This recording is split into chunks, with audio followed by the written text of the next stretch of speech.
So my question is really, how life will be in Earth 20, 30, 50 years from now? Our education, our transport. How do you see it?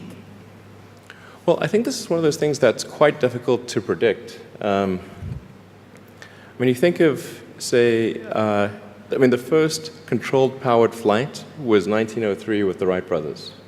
And then 66 years later, we put the first people on the moon. I mean, if you'd ask people, say in 1900, what are the odds of man landing on the moon, they would have said that's ridiculous. And if you try to talk to them about the internet, they would not even know what the heck what are you even talking about? Like, this sounds so crazy.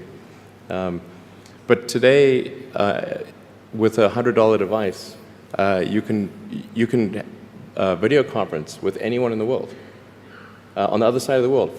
And if you have a Wi-Fi connection, it's basically free. Free to have an instant visual communication with anyone, or even with millions of people. With social media, you can communicate to millions of people simultaneously.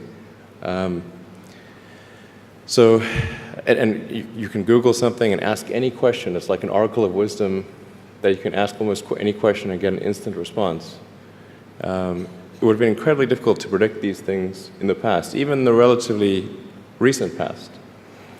So I think the one thing that we can be quite certain of is that any predictions we make today for what the future will be like in 50 years will be wrong. That's for sure. I mean, I think directionally, I can tell you what I hope the future has, as opposed to maybe what it will be, because this may just be wishful thinking. I hope we are out there on Mars and maybe beyond Mars, the moons of Jupiter. I hope we're traveling frequently throughout the solar system, perhaps preparing for missions to nearby star systems. I think all of this is possible within 50 years. And I think that would be very exciting to do that. And I think we'll see autonomy and artificial intelligence advance tremendously. I think that's actually quite near term. My guess is in probably 10 years, it will be very unusual for cars to be built that are not fully autonomous. 10 years. 10 years from now. Yeah. I think almost all cars built will be capable of full autonomy in about 10 years. As it is, the Tesla cars that are made today have the sensor system necessary for full autonomy, and we think probably enough compute power to be safer than a person. So it's mostly just a question of developing the software and uploading the software.